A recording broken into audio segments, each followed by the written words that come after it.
Aleluia, boa noite, graça e paz. Eu falei baixinho porque se tivesse com a voz de muitas águas, como estava o microfone do pastor, né? Mas amém.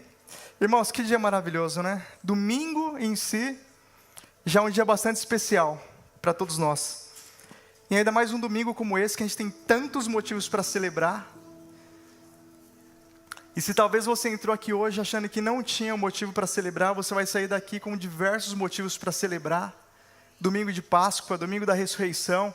Quero desejar a você uma feliz ressurreição, feliz vida, feliz vitória em Cristo. Porque é isto o que esse dia representa para todos nós. E para mim não existe coisa mais maravilhosa, irmãos, do que falar de Jesus, do que falar da sua obra na cruz. E a Páscoa, ela remete diretamente à história de Cristo e à obra da cruz. E o que aconteceu através da cruz na minha e na sua vida. A primeira Páscoa que a Bíblia cita, e é importante a gente ter essa noção, ela foi um símbolo da última Páscoa. Ela foi um símbolo daquilo que Jesus faria. Essa festa de celebração da Páscoa, ela começa lá com os hebreus na saída do Egito. E naquele momento, em Êxodo capítulo 12, a Bíblia nos ensina que aquela foi a primeira Páscoa, a festa de Páscoa celebrada entre os hebreus. Naquele tempo eles não eram nem judeus ainda, eles eram somente hebreus. E naquela saída do Egito, o Senhor determina quando chegou o dia que o povo seria liberto. E se você puder guardar, a palavra Páscoa, ela significa passagem. A festa de Páscoa é a festa onde eles celebraram a passagem da sua escravidão no Egito para o novo tempo, na terra prometida, para um tempo de herdar e de alcançar as promessas de Deus. E em Êxodo capítulo 12, o Senhor ele passa para Moisés e para o seu povo como seria celebrada a Páscoa. E se você puder guardar também na mente que aquela Páscoa era um símbolo do que seria a Páscoa depois com Jesus Cristo, após a vinda do Cordeiro definitivo de Deus. E o Senhor orienta o seu povo: olha, cada família vai pegar um carneiro, cada família vai pegar um cordeiro puro, um cordeiro imaculado, um cordeiro santo, vamos dizer assim. E vai pegar o seu sangue e passar nos umbrais das portas, nos umbrais das suas casas. E a morte visitaria ali o Egito naquela noite. A gente conhece a última praga, a praga da morte dos primogênitos no Egito. E a morte vai passar ali em todo o Egito, e aonde tiver o sangue do cordeiro nos umbrais das portas, esta casa não haverá morte, essa casa será protegida. E o Senhor orienta naquele dia o seu povo a comer aquele cordeiro com ervas amargas e com pães ázimos, e ali era celebrada a primeira Páscoa. E essa primeira Páscoa, ela celebra a saída necessariamente do povo, a saída do povo de Deus, do Egito, de um período de escravidão, para alcançar a terra prometida, e ela também simboliza a passagem do Mar Vermelho, que eles passaram ali naquela ocasião. E a partir desse tempo, todos os anos, os hebreus passam a celebrar a Páscoa. Mas o amor de Deus ele foi tão grande, e essa saída dos hebreus do Egito, da escravidão no Egito, rumo a Canaã, que era a terra prometida, depois do Jordão, era só uma gota da graça que Deus queria derramar sobre a humanidade. No final, o Senhor ele queria alcançar a minha e a sua vida, queria que essa mesma graça chegasse até nós. Então ele começa a mostrar ali através de símbolos o que ele faria depois. E aí vem para nós, então, só os hebreus até então comemoram a Páscoa, mas em João capítulo 1, os versículos do 1 ao... João capítulo 1, os versículos do 11 ao 13, Jesus vem, passa-se um longo período até que Jesus vem, e quando Jesus vem, foi um período onde não se tinha uma palavra profética, onde não se tinha um ministério profético. João Batista vem anunciando que Jesus viria. Então Jesus vem e ele começa a ensinar os seus irmãos, os seus familiares, vamos dizer assim, o seu povo, que eram os hebreus a princípio. Mas em João capítulo 1, versículos do 11 ao 13, vem uma verdade para o nosso coração. João falando a respeito de Jesus. Ele veio para os seus e os seus não o receberam. Eles não entenderam Jesus porque eles estavam esperando um rei que viesse em poder e em majestade. E Jesus veio numa manjedoura, e Jesus veio em humildade. Eles não entenderam que Jesus veio a princípio para uma libertação espiritual. Eles estavam debaixo de uma opressão do Império Romano. O Império Romano dominava toda a região naquela época. E eles estavam esperando um rei que viesse com poder militar, com riquezas, que os libertasse do domínio do Império Romano. E quando Jesus vem trazendo uma libertação espiritual, quando Jesus vem propondo para eles uma salvação espiritual das suas almas, eles não entendem, eles não aceitam. E aí João fala, veio para os seus e os seus não o receberam. Mas todos quantos o receberam, deu-lhes o direito de serem feitos filhos de Deus. Os judeus não receberam Jesus pela malignidade dos seus corações. Eles não receberam Jesus para que se cumprisse as profecias sobre Jesus. Que ele deveria ser rejeitado pelos seus. Que ele deveria ser indignificado pelos seus. Mas a todos quantos o receberam, deu-lhes o direito de serem feitos filhos de Deus. Aos que creem no seu nome, os quais não nasceram do sangue e nem da vontade do homem, mas de Deus. O Senhor, desde a criação do mundo, Ele tinha um plano de regeneração e de restauração da humanidade. O Senhor, Ele queria desde a fundação do mundo atrair a todos nós para si. O Senhor criou o homem para que vivesse em comunhão, para que tivesse um relacionamento com Ele. O pecado nos separou de Deus, mas o Senhor, Ele já tinha esse plano de enviar o seu Cordeiro para nos restaurar a Ele. E através de Jesus, que Jesus foi a última Páscoa, através de Jesus nós fomos restaurados a Deus. Para a gente entender melhor esse ponto, eu queria que, se você puder abrir suas Bíblias em Gálatas, no capítulo 3, eu vou ler alguns versículos a partir do 15, para a gente entender aonde nós fomos inseridos nessa história dos hebreus, aonde a gente foi inserido nas promessas de Deus. Porque até então, essas promessas de Deus, as promessas que o Senhor tinha feito a Abraão, a Isaac e Jacó, só valia para os hebreus. E depois para os judeus. Irmãos, como homem falo, se a aliança de um homem for confirmada, ninguém anula e nem acrescenta. Ora, as promessas elas foram feitas a Abraão e a sua descendência. Não diz as descendências, como falando de muitas, mas como de uma só. E a descendência que é Cristo. Mas digo isto, que tendo sido a aliança anteriormente confirmada por Deus em Cristo, a lei que veio 430 anos depois da aliança, não invalida de forma a abolir a promessa. Mas a Escritura encerrou debaixo do pecado para que a promessa, pela fé em Jesus Cristo, fosse dada aos crentes. Mas antes que a fé viesse, nós estávamos guardados debaixo da lei e encerrados para aquela fé que se havia de manifestar. De maneira que a lei nos serviu de tutor para nos conduzir a Cristo, para que pela fé fôssemos justificados. Mas depois que veio a fé, já não estamos debaixo de tutor. E aí vem uma chave para o nosso coração, porque todos sois filhos de Deus pela fé em Cristo Jesus. Porque todos quantos fostes batizados em Cristo, já vos revestistes de Cristo. E nisto não há judeu, nem grego, não há servo, nem livre, não há macho, nem fêmea, porque todos vós sois um em Cristo Jesus. E se sois de Cristo, então sois descendência de Abraão e herdeiros conforme a promessa. A partir do momento que Jesus veio e nós o aceitamos e nós o recebemos, nós nos tornamos participantes da promessa de Deus, do melhor que Deus tinha liberado para a humanidade. Se nós recebemos, e todos nós que estamos aqui recebemos a Cristo, e se você ainda não fez essa sua confissão de fé publicamente, não declarou, não fez essa oração recebendo Ele como Senhor e Salvador da sua vida e no seu coração, você tem a oportunidade de fazer essa confissão hoje, essa declaração, que vai ser a melhor declaração da sua vida, que vai mudar completamente a sua história, e você vai entender um pouquinho mais hoje. Quando nós recebemos a Cristo, nós nos tornamos herdeiros de tudo que Ele conquistou. E nós nos tornamos herdeiros de todas as promessas que Ele conquistou, e eu vou falar dessas promessas. Porque quando Deus fala para Abraão, sai da sua terra, sai do meio da sua parentela e vai para uma terra que eu vou te mostrar, e eu vou te abençoar e eu vou te prosperar, e a sua descendência vai ser como as areias do mar e como as estrelas do céu.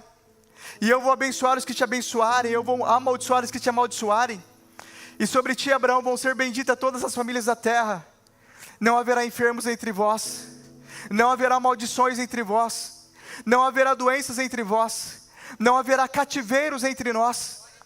Essas promessas que estavam liberadas somente para Abraão e os seus descendentes físicos. Mas nós entendemos ali que Jesus é o verdadeiro descendente espiritual das promessas de Abraão. E quando Ele paga o preço pelos nossos pecados e nós o aceitamos, nós fomos incluídos debaixo dessa promessa. E aquela Páscoa que representava passagem, agora ela se torna a Páscoa da nossa vida. A passagem da nossa vida, de um tempo de cativeiro, mas já não é mais um cativeiro físico. É um cativeiro espiritual. O cativeiro que os hebreus viveram ali no Egito, é o cativeiro que nós vivemos hoje, enquanto não conhecíamos a Cristo. Que em alguns momentos é um cativeiro químico, baseado em drogas. Que em alguns momentos é um cativeiro espiritual. que alguns momentos é um cativeiro sentimental e emocional, que alguns momentos é um cativeiro físico a respeito de uma doença física, mas que o Senhor, através da sua morte e ressurreição, nos levou também a viver estas promessas. E quando nós celebramos a Páscoa, nós também celebramos essa passagem.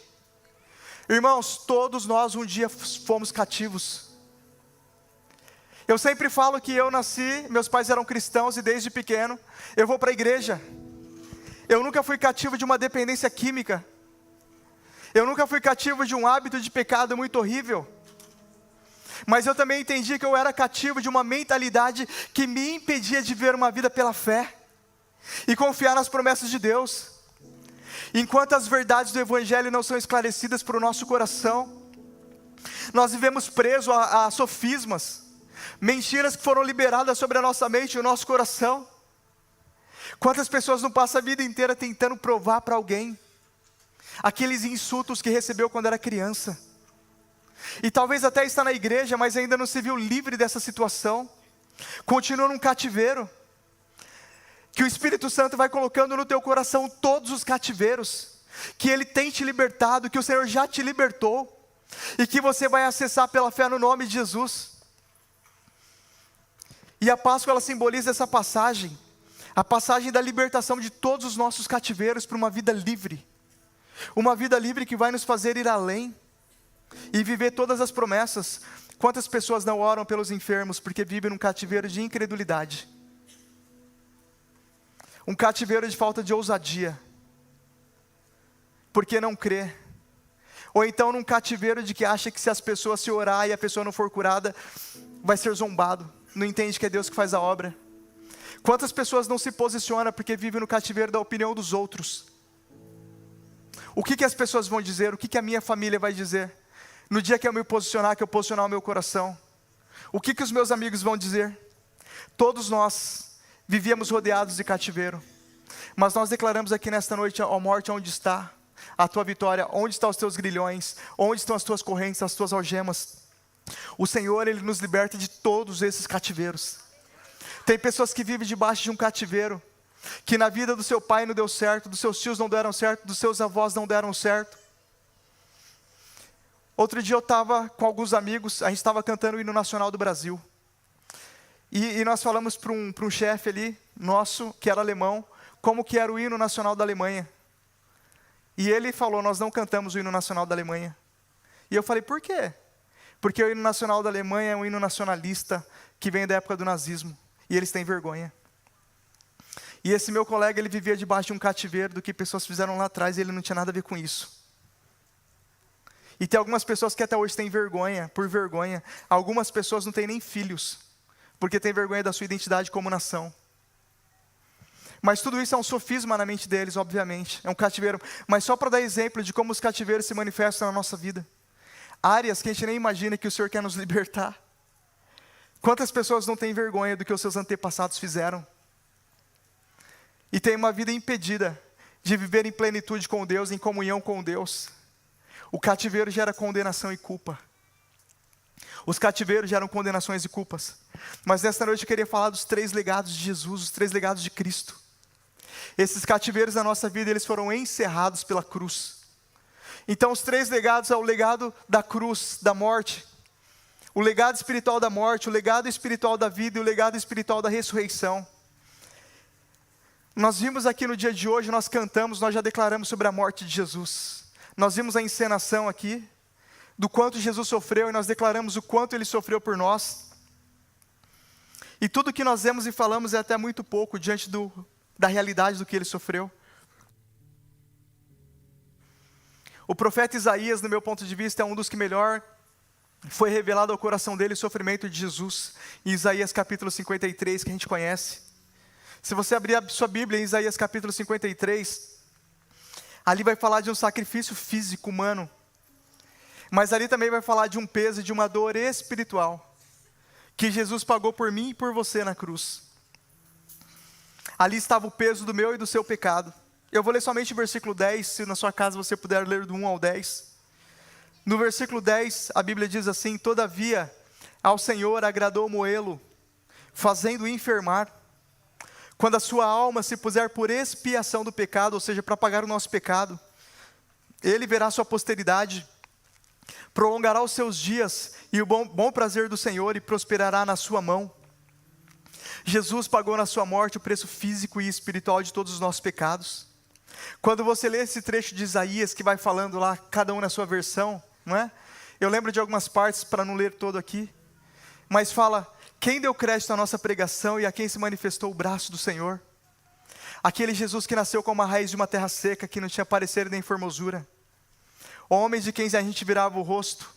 Homem de dores, experimentado no trabalho. A percepção de Isaías a respeito da morte de Jesus era a morte de um maldito, de um ladrão, de um bandido. E Ele se fez maldito por nós, mesmo Ele sendo santo. As palavras que o profeta Isaías relata nessa passagem, na primeira morte, na primeira fase da cruz, na morte, na paixão. E eu separei em 3 partes, irmãos, porque a gente celebra a Páscoa aqui na nossa cultura em 3 partes, né? A sexta-feira da paixão, o sábado de aleluia e o domingo da ressurreição. Graças a Deus para a nossa realidade de hoje. Nós estamos debaixo do domingo da ressurreição. Porque a sexta-feira da paixão foi inteiramente dele, foi só para ele. Fisicamente ele estava sozinho na cruz. Nós estávamos lá pela fé e em espírito. E não existe nada que a gente possa fazer para que isso volte atrás. As palavras relatadas pelo profeta Isaías nesse trecho da Bíblia: sem parecer e sem formosura, um homem feio, um homem indesejado, desprezado e rejeitado, homem de dores, experimentado nos sofrimentos, como um de quem se escondia o rosto. Nós não fizemos dele caso algum. Se a gente estivesse lá, a gente não queria estar perto dele. Ele tomou as nossas enfermidades, levou as nossas dores. Ele foi aflito e ferido de Deus e oprimido. Ele foi ferido e moído pelas nossas transgressões. Ele foi castigado e pisado para nos trazer paz e cura. Ele foi oprimido e afligido como um cordeiro no matadouro. Mudo diante dos seus tosqueadores, ele não abriu a sua boca. Ele foi anulado da terra e ele foi atingido. Ele foi moído e ele foi enfermo. Tudo isso ele passou por nós, por mim e por você. Ele foi rejeitado por Deus e pelos homens, para que nós fôssemos acolhidos por Deus. Ele foi desamparado, para que houvesse amparo para as nossas vidas. Ele foi moído, ele foi maldito, para que nós fôssemos abençoados. A bênção de Abraão que está sobre a sua vida é porque ele se fez maldito por você. E por mim também. Ele pagou o preço físico e espiritual do nosso pecado e da nossa morte. Não existe uma separação e uma rejeição de Deus, porque Ele já venceu por nós. Esse foi o principal legado de Jesus ali na morte. E hoje, quando nós oramos pelos enfermos, e hoje quando eu declaro libertação, e hoje quando nós declaramos vida, e que nós estamos debaixo das promessas que estavam sobre Abraão, é porque nós cremos que na cruz, Jesus, Ele nos deu essa vitória. Ele passou por todas estas coisas, para que hoje nós ganhássemos o direito de ser feitos filhos de Deus. Como nós lemos ali, todos que o receberam, deu-lhes o direito de serem feitos filhos de Deus. Hoje você é filho. Antes você era inimigo. Antes você era adversário. Mas agora você é amigo. Você é filho de um pai amoroso. Mas o legado da morte, o legado da cruz, como eu falei, Ele pagou inteiramente. E não existe nada que a gente possa fazer para tomar o lugar dele ali na cruz. Eu não posso hoje subir numa cruz e achar que isso vai cobrir o que Jesus fez por mim. Eu não posso hoje me autoflagelar como se faz em alguns países, agredir o meu corpo físico achando que isso vai trazer perdão para os meus pecados, ou que isso vai trazer purificação para a minha alma. O que vai trazer purificação para a minha alma é crer pela fé que Ele pagou, aceitar o perdão e o amor de Deus e viver uma vida em santidade, à luz do que Ele falou. E isso traz vida para a nossa alma e para o nosso coração. Hoje não existe sofrimento físico. Hoje não existe maldição física. Nenhuma maldição pode chegar até a nossa tenda, até a nossa casa, até o nosso lar, até a nossa família. Hoje não existe cativeiro físico, nem químico, nem espiritual e nem emocional, que não foi pregado com Cristo ali na cruz, pela qual Ele nos dá vitória, e pelo qual Ele nos abençoa. Hoje não existe nenhuma raiz de doença, e nenhuma enfermidade, e nenhuma amargura de espírito. E hoje não existe nenhuma opressão espiritual. que Jesus Cristo não tenha carregado sobre si, no seu corpo físico e levado na cruz. Esse é o legado que a morte dele nos deixou.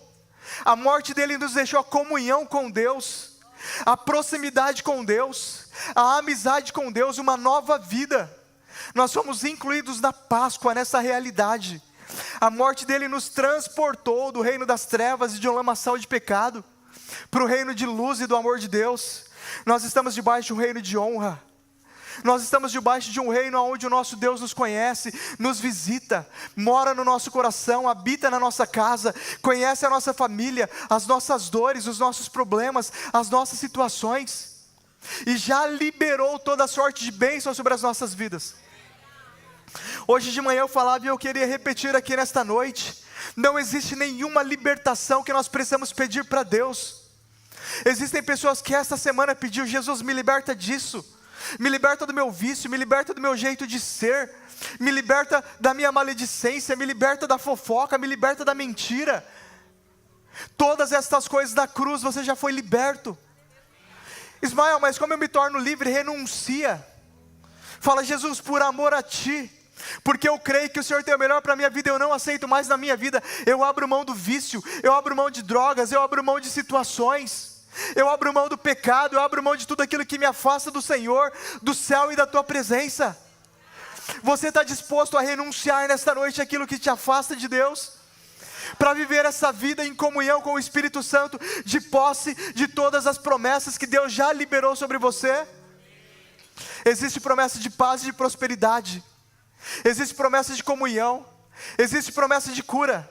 Nós vamos ver todas essas promessas aqui na terra e no céu. O segundo legado que Jesus deixa para nós é o legado da sua vida. Está em Filipenses 2, capítulo 2, os versículos 5 ao 11. É uma segunda forma de que a Bíblia relata a cruz de Cristo, a crucificação e o estilo de vida que Jesus viveu.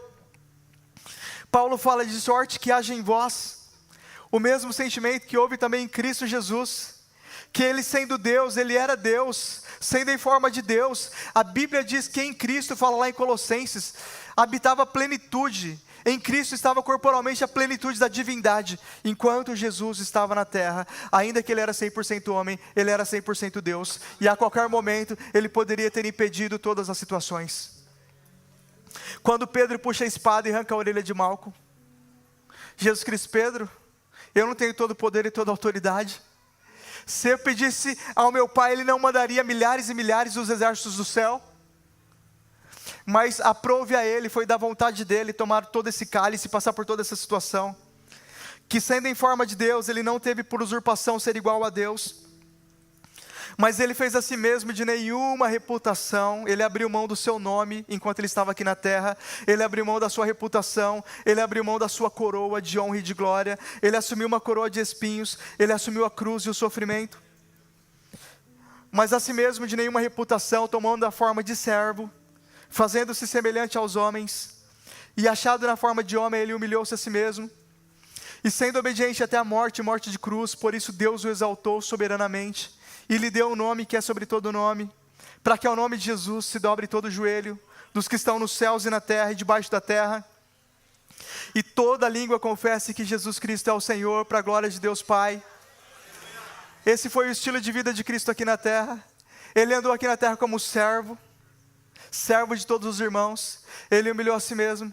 Ele não usurpou uma posição superior, Ele não usurpou uma situação superior aos demais. Ele serviu, Ele se humilhou, Ele se anulou, Ele obedeceu.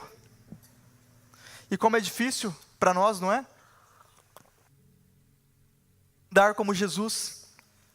Mas eu queria que a princípio você observasse o que o profeta Isaías fala. Em Isaías 53 que nós lemos, Isaías não recomenda que a gente fale, que a gente faça o que Jesus fez. Paulo aqui em Filipenses 2, ele fala: olha, que haja em vós o mesmo sentimento que houve em Cristo Jesus, que Ele sendo Deus, Ele não usurpou ser igual a Deus, Ele foi humilde, obediente, servo. Paulo nos recomenda andar desse jeito, mas Isaías, ele não fala que nós devemos passar e pagar na cruz tudo que Jesus pagou, porque o sacrifício de Jesus na cruz, ele foi completo. Na cruz nós recebemos um perdão completo. Por maior que tenha sido o seu pecado ou o meu pecado no tempo da nossa ignorância, na cruz nós recebemos um perdão completo. Na cruz a obra foi completamente consumada. Jesus consumou completamente a dívida do meu e do seu pecado na cruz. Espiritualmente falando, a gente não carrega nenhuma dívida do nosso passado. Espiritualmente falando, o nosso passado está quitado com Deus. A partir do momento que nós cremos e nós caminhamos juntamente com Ele, na sua morte essa dívida foi completamente consumada. Mas esse comportamento de Jesus aqui enquanto Ele andou, Paulo recomenda que nós tenhamos esse mesmo espírito, essa mesma humildade, essa fase espiritual que é para nós. Essa é a nossa cruz enquanto nós estamos aqui na terra, de servir uns aos outros, de se humilhar e de andar com humildade, de andar em obediência à palavra. Quando nós falamos cada um tome a sua cruz, é dessa cruz que nós estamos falando. Não é de ser maldito, não é de se anular como pessoa, não é de ver uma vida de miséria e de maldições, não é de ser ferido e amargurado. Tudo isso Jesus venceu na cruz. A nossa cruz aqui é andar em humildade, em serviço, servindo ao próximo, abençoando a igreja de Cristo. Mas Paulo, ele termina esse texto, veja que aqui, Paulo, ele termina esse texto já apontando para a ressurreição de Cristo. Ele fala, olha, Jesus passou por tudo isto, mas mesmo ele tendo passado por todas essas situações, depois que ele venceu todas as situações, ele foi servo, ele foi obediente, ele foi humilde, Deus o exaltou soberanamente e lhe deu um nome que é sobre todo nome. Irmãos, eu acho maravilhoso os evangelhos de Cristo. Mas os evangelhos de Cristo contam até um ponto da história. A maioria dos evangelhos de Cristo, ele termina quando Jesus ressuscita. Isso é maravilhoso, irmãos. Se você abrir a sua Bíblia em Lucas 24, vai estar falando lá que no terceiro dia, as 3 mulheres pegaram ali as suas especiarias e foram lá para cuidar do corpo de Jesus Cristo.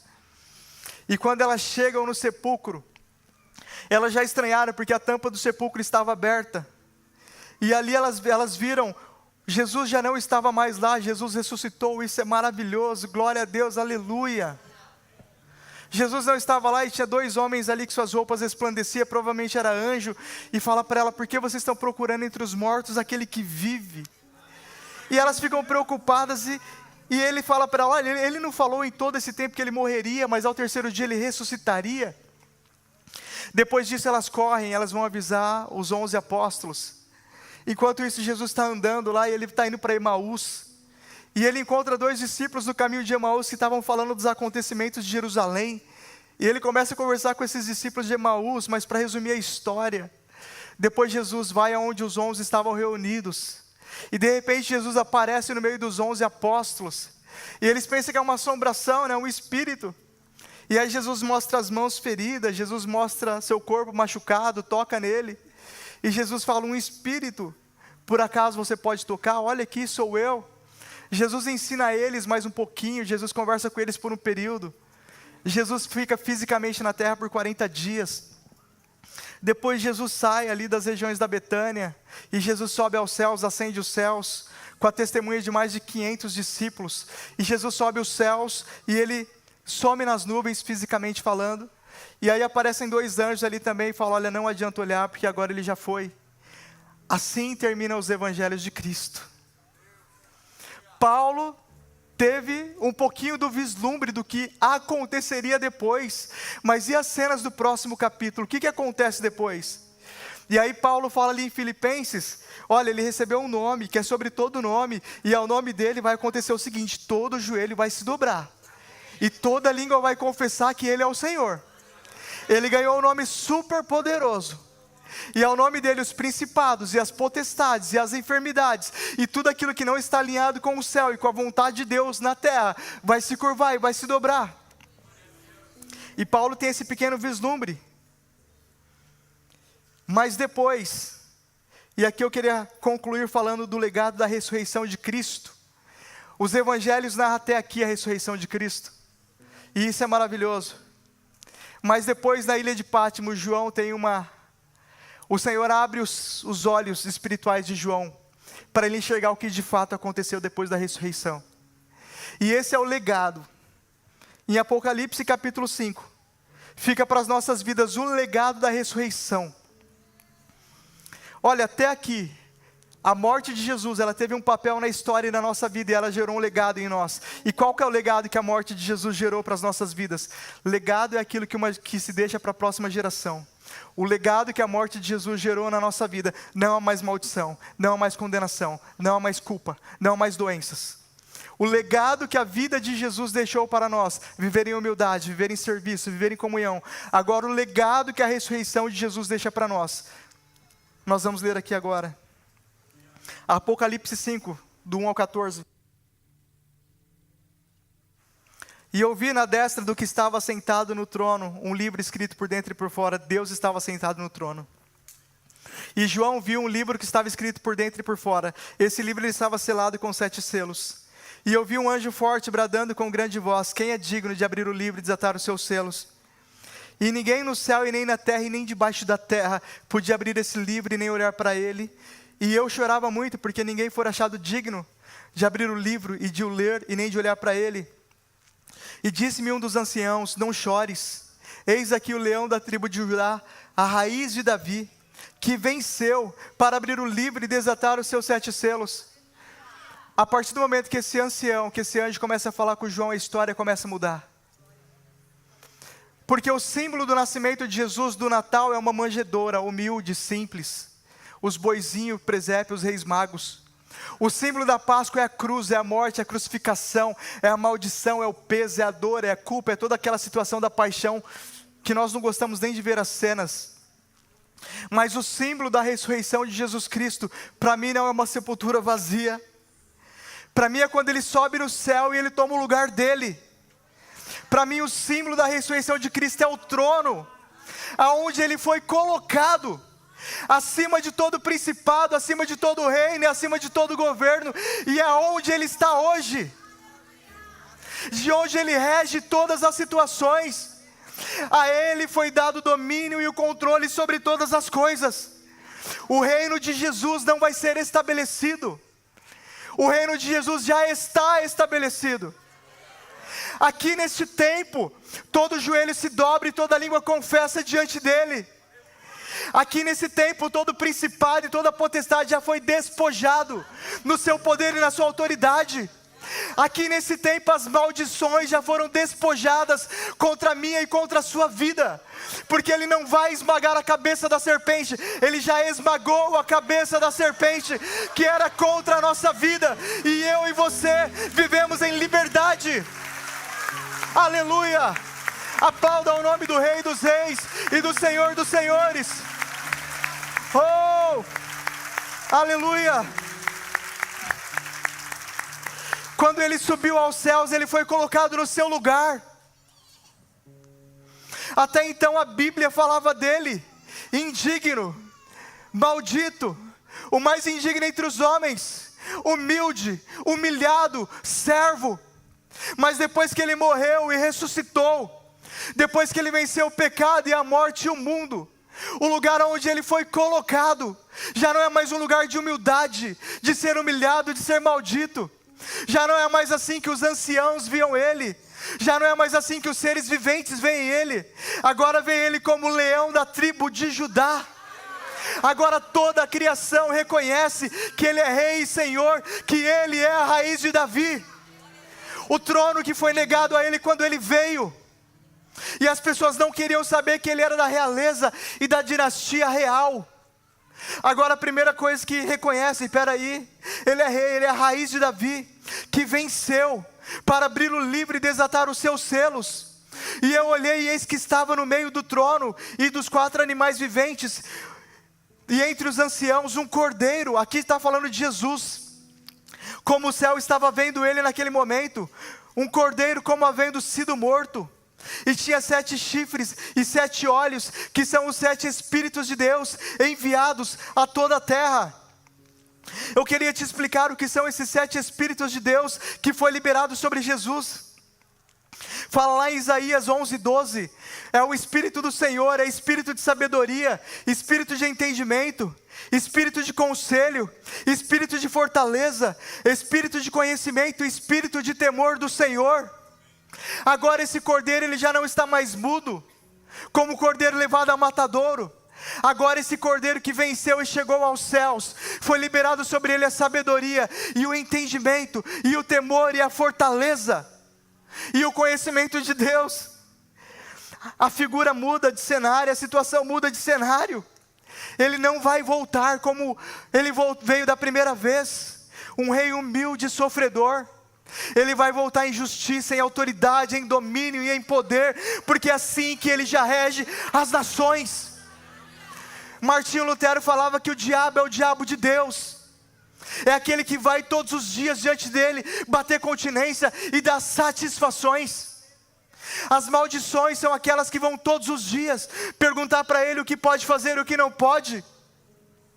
As dores estão debaixo do poder e da autoridade dele, porque ele venceu e é neste lugar e nesta posição que ele está. Eu quero continuar falando aqui quem ele é hoje.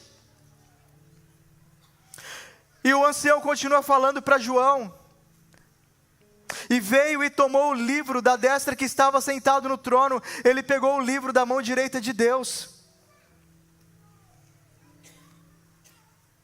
E havendo tomado o livro, os 4 animais viventes e os 24 anciãos prostraram-se diante do Cordeiro, tendo eles harpas e salvas de ouro cheias de incenso. Deixa eu falar para você quem são os 24 anciões. São 12 anciões de 12 tribos de Israel e os 12 apóstolos. A representação, que entregava a ele as suas coroas, que simboliza todos nós, que entregava a ele a sua coroa em adoração, que coroava o Cordeiro que venceu, e na sua mão tinha uma harpa que o adorava, e essa salva de ouro que era como incensário, que são as nossas orações. Diante dele estão as nossas orações, diante dele está o nosso clamor. É nesse lugar que ele está hoje. As nossas orações perfumam a sala do santuário do nosso Deus. E aqui continua falando: digno és de tomar o livro e de abrir os selos, porque foste morto e com o seu sangue nos comprastes para o nosso Deus, de toda tribo e língua e povo e nação. O sacrifício da cruz, o mesmo símbolo daquele cordeiro lá de Êxodo 12, que simbolizava a passagem do povo, que simbolizava a proteção das casas. Esse sangue, ele significa a mesma coisa. Ele nos comprou, o sangue da cruz nos comprou para o nosso Deus. Homens e mulheres de todas as nações e tribos e línguas. Até aquele momento, na primeira Páscoa, era só para os hebreus. Hoje todos nós podemos celebrar em Cristo a nova vida, a ressurreição, a paz e esse novo tempo. E para o nosso Deus nos fizestes reis e sacerdotes. E Ele não só nos fez reis e sacerdotes, como nos deu um lugar de governo junto de si. E a Bíblia diz que nós reinaremos sobre toda a terra. E eu olhei e ouvi a voz de muitos anjos ao redor do trono, e desses animais e dos anciãos. E era o número deles de milhões e milhares de milhares, que com grande voz diziam: digno é o Cordeiro que foi morto, de receber o poder, e riquezas, e sabedoria, e força, e honra, e glória, e ações de graça. E eu ouvi toda a criatura que está no céu e na terra e debaixo da terra, e que estão no mar, e todas as coisas que nele há, dizendo: ao que está sentado no trono e ao Cordeiro sejam dadas ações de graça, e honra, e glória, e poder para todos sempre, amém. Os demônios reconhecem a majestade dele, os principados reconhecem a majestade dele, toda a criação reconhece que ele é Senhor. As chuvas reconhecem a majestade dele, os oceanos reconhecem a majestade dele, os anjos do céu reconhecem a majestade dele. Ele está acima de todo governo e de todo principado. É ele que coloca reis e destrona reis. É ele que dá vida e que dá a morte. É ele que levanta e que abaixa. É ele que exalta e que humilha. É ele que permite entrar e sair. É ele que abre portas e que fecha portas. É Ele que permite todas as coisas. É Ele que dá ordem a Satanás e aos seus demônios. A Bíblia diz que foi Ele que fez o ferreiro que faz a ferramenta, e foi Ele que fez o assolador que assola o mundo. E a Bíblia diz que contra a nossa vida nenhuma ferramenta prosperará, porque todo mal que vem contra a minha casa e contra a sua casa, primeiro vai diante dele perguntar se pode, se existe legalidade, se tem autorização. E como nós já vimos aqui, é nele que nós estamos escondidos. É nesse lugar que nós estamos, nesse lugar de reino e de governo. Ele não nos chamou para a primeira cruz. Ele não parou na primeira cruz. Ele não parou na maldição. O lugar dele hoje é o trono, assentado sobre todas as coisas.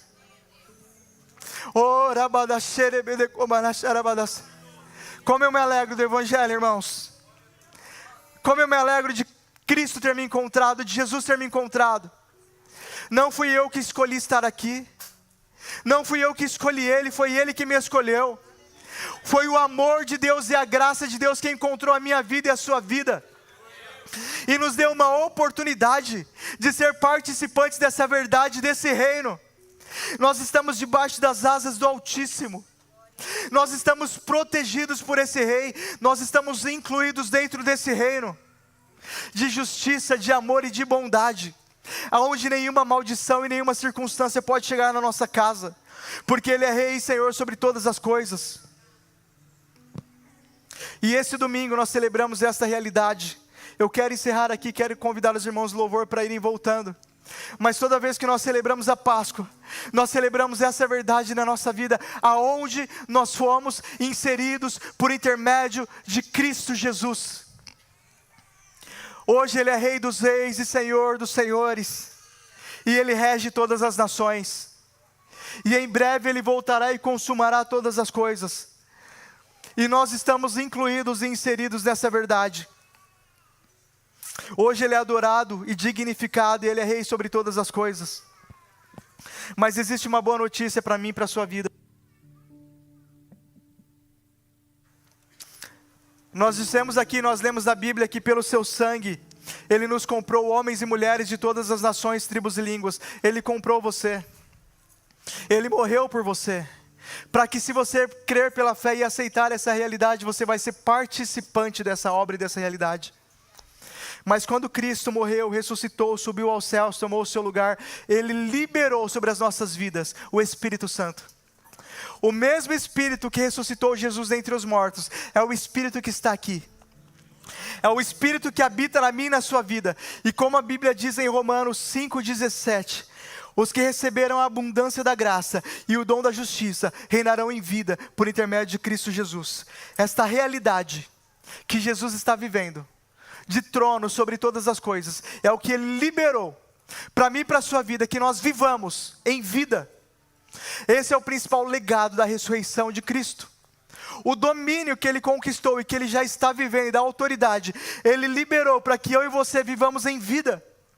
Então quando nós oramos pelos enfermos, quando nós oramos e declaramos, quando nós cremos, nós evangelizamos porque nós cremos que existe poder para libertar o cativo, para libertar o aflito. É porque nós cremos nessa realidade. Ele nos chamou, Ele te escolheu para você reinar em vida por intermédio de Cristo Jesus. Você carrega essa autoridade em vida. Você pode dizer assim para você mesmo: eu carrego esta autoridade em vida. Eu estou debaixo do poder da ressurreição. O mesmo Espírito que ressuscitou Jesus dentre os mortos é o que habita em mim, no nome de Jesus. E a nossa realidade está em 1 Pedro capítulo 2, versículo 9. Mas vós sois a geração eleita, e o sacerdócio real, e a nação santa, e o povo adquirido, comprado, para que anuncieis as virtudes daquele que vos chamou das trevas para o reino da sua maravilhosa luz. Você foi escolhido por Deus. Você foi separado para ser um sacerdócio real e uma nação santa. Ele te comprou para você anunciar as virtudes daquele que te chamou para o reino das trevas, para o reino da sua maravilhosa luz. E hoje eu pergunto para você: vale a pena participar desse reino? Vale a pena estar do lado certo? Do lado claro da força? Vale a pena estar do lado daquele que venceu? Enquanto Ele esteve aqui na terra, Ele se humilhou, Ele foi humilde, Ele foi obediente, mas hoje Ele está sentado no trono, e Ele vive e reina, e nós estamos debaixo dessa mesma realidade, no nome de Jesus. Os que o receberam, os que conheceram a abundância da graça e o dom da justiça, Ele te convidou para você reinar em vida por intermédio de Cristo Jesus. Aquilo que você liberar por intermédio da sua boca, que você confessar com a sua boca e que você crer no seu coração, o Senhor vai estabelecer sobre a sua vida e sobre a sua família, no nome de Jesus. Você pode aplaudir ao Senhor nesta noite por essa realidade? Obrigado, Jesus.